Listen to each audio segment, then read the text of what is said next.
चारिपटे सबुज पहाड़ पहाड़ कोଳରେ छोटिया सहरटीए ना तार ढेंकानाल 30.92 वर्ग किलोमीटर अंचल को नहीं गठित ढेंकानाल पौरांचल लोकसंख्या पाखापाखि 60 ରୁ 70 हजार।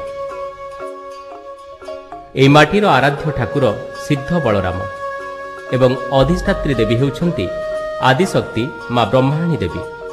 ଛୋଟିଆ ସହରଟିଏ ହେଲେ ବି କଳା ସାହିତ୍ୟ ରାଜନୀତି ଠାରୁ ଆରମ୍ଭ କରି ସଂସ୍କୃତି ପର୍ଯ୍ୟନ୍ତ ସବୁଥିରେ ଆଗୁଆ। ଢେଙ୍କାନାଳ ବରା ଆଉ ଗଜଲକ୍ଷ୍ମୀ ପୂଜା କହିଲେ କିଏ ବା ନ ଜାଣେ। ଗତ 84 ବର୍ଷ ପୂର୍ବେ ଅର୍ଥାତ୍ 1923 ମସିହାରେ ସ୍ୱର୍ଗତ ବ୍ରଜକିଶୋର ପଟ୍ଟନାୟକ ନାମକ ଜଣେ ସୌକିନ କଳାକାର ନିଜର ସଉକ ଲାଗି ଆରମ୍ଭ କରିଥିବା ପୂଜା ଏବେ ଢେଙ୍କାନାଳର ପରିଚିତି। 1943 ମସିହାରୁ ସାର୍ବଜନୀନ ପୂଜା ଭାବେ ପାଳିତ ହୋଇ ଆସୁଥିବା ଏହି ପୂଜାର ମଉଡ଼ମଣି ହେଉଛନ୍ତି ମୀନା ବଜାର ଲକ୍ଷ୍ମୀ ପୂଜା ପ୍ରତିଷ୍ଠା। ଢେଙ୍କାନାଳବାସୀଙ୍କ ପାଇଁ ଆଜି ଏହା ଗଣ ପର୍ବରେ ପରିଣତ ହୋଇଯାଇଛି।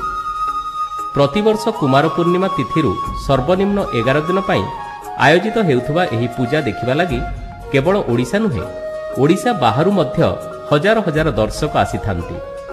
ଏ ବର୍ଷ 37 ଗୋଟି ପୂଜା ମଣ୍ଡପରେ ମୃଣ୍ମୟୀ ମୂର୍ତ୍ତି ପୂଜା ପାଉଛନ୍ତି।